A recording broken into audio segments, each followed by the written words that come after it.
ಮೈಯೆಲ್ಲ ತುರಿಕೆ ಸಮಸ್ಯೆಯಿಂದ ಅಸ್ವಸ್ಥಗೊಂಡಿದ್ದ ಪರವೂರಿನ ವ್ಯಕ್ತಿಯೊಬ್ಬರು ಕಬಕದ ಬಸ್ಸು ತಂಗುದಾಣದಲ್ಲಿ ಅಸ್ವಸ್ಥಗೊಂಡಿರುವ ಮತ್ತು ಆತನನ್ನ ಸ್ಥಳೀಯ ಗ್ರಾಮ ಪಂಚಾಯತ್ ಅಧ್ಯಕ್ಷರ ಸಹಕಾರದೊಂದಿಗೆ ಪುತ್ತೂರು ಶಾಸಕರ ವಾರೂಮ್ ನೇತೃತ್ವದಲ್ಲಿ ನೆಲ್ಲಿಕಟ್ಟೆ ಕೋವಿಡ್ಗಾಗಿ ಪರಿವರ್ತನೆ ಮಾಡಿದ ತಾತ್ಕಾಲಿಕ ಆಶ್ರಯ ತಾಣಕ್ಕೆ ಸೇರ್ಪಡೆಗೊಳಿಸಿದ ಘಟನೆ ನಡೆದಿದೆ.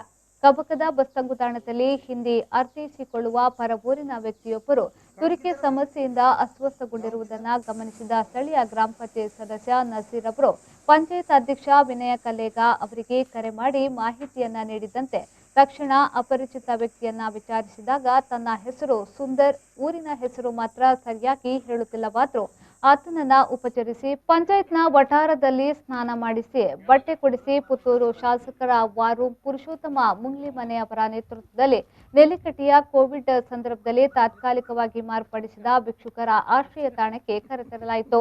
ಕಪಕ ಗ್ರಾಮ ಪಂಚಾಯತ್ನ ನವೀನ್, ಪ್ರವೀಣ್, ಲಿಂಗಪ್ಪ, ಜಯರಾಮ್ ಅವರು ವ್ಯಕ್ತಿಯನ್ನ ಪುತ್ತೂರು ಆಶ್ರಯ ತಾಣಕ್ಕೆ ತರುವಲ್ಲಿ ಸಹಕರಿಸಿದ್ರು. ನೆಲ್ಲಿಕಟ್ಟೆ ಆಶ್ರಯ ತಾಣದಲ್ಲಿ ಸುಂದರ್ ಅನ್ನುವ ವ್ಯಕ್ತಿಗೆ ಊಟೋಪಚಾರ ಮಾಡಿಸಲಾಯಿತು. ಈ ಸಂದರ್ಭದಲ್ಲಿ ಸೇವಾ ಭಾರತಿ ಪುತ್ತೂರಿನ ಡಾಕ್ಟರ್ ಕೃಷ್ಣ ಪ್ರಸನ್ನ, ರಫೀಕ್ ಮತ್ತಿತರರು ಉಪಸ್ಥಿತರಿದ್ದರು.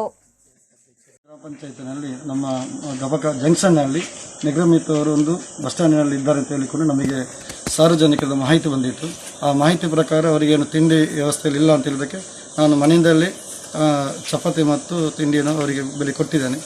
ಮತ್ತು ನಮ್ಮ ಪಕ್ಷದ ಪ್ರಧಾನ ಕಾರ್ಯದರ್ಶಿ ಅಂತ ಪುರುಷೋತ್ತಮ ಮುಂಗ್ಲಿ ಅವರು ಫೋನ್ ಮಾಡಿ ಕೂಡಲೇ ಅವರನ್ನು ನೆಲ್ಲಿಕಟ್ಟೆಗೆ ಕರೆದುಕೊಂಡು ಬರಬೇಕು, ಅಲ್ಲಿ ಸ್ಥಾನ ಎಲ್ಲ ಮಾಡಿಸಿ, ಹಾಗೆ ನಮ್ಮ ಸಂಘಟನೆಯಾದಂಥ ಜಯರಾಮ್ ಅವರು, ಲಿಂಗಪ್ಪ ಅವರು ಮತ್ತು ಪ್ರವೀಣರು ನಾವು ಸೇರಿ ಕಬಕ ಪಂಚಾಯತಿನ ವಠಾರದಲ್ಲಿ ಅವರನ್ನು ಸ್ನಾನ ಮಾಡಿಸಿ ನಾವೀಗ ನೆಲ್ಲಿಕಟ್ಟೆ ಈ ಶಾಲೆಗೆ ಕರ್ಕೊಂಡು ಬಂದು ನಾವು ಈಗ ಇಷ್ಟೇ ವ್ಯವಸ್ಥೆಯನ್ನು ನಾವು ಮಾಡಿದ್ದೇವೆ. ಇನ್ನು ಅದಲ್ಲದೆ ಈಗ ಡಾಕ್ಟ್ರಿನವರು ಬಂದಿದ್ದಾರೆ, ಗೌರ್ಮೆಂಟ್ ಡಾಕ್ಟ್ರಿನವರು ಬಂದು ಮತ್ತು ರಫೀಕ್ ಅವರು, ಪುರುಷೋತ್ತಮರಲ್ಲಿ ಬಂದು ಈಗ ಇಲ್ಲಿ ನಿರ್ಗತಿತ ಅವರು ಒಂದು 8 ಮಂದಿ ಇದ್ದಾರೆ. ಅವರಿಗೆ ಊಟದ ವ್ಯವಸ್ಥೆ ಮತ್ತು ಮೆಡಿಸಿನ್ ವ್ಯವಸ್ಥೆಯನ್ನು ಮಾಡಿರುತ್ತಾರೆ. ಇವರು ಎಲ್ಲಿಯವರು ಅಂತೇಳಿ ಹೇಳಿಲ್ಲ, ಆದರೆ ಹಿಂದಿ ಮಾತಾಡೋದು ಮಾತ್ರ. ಹೆಸರು ಸುಂದರ್ ಅಂತೇಳಿ ಹೇಳಿದ್ದಾರೆ.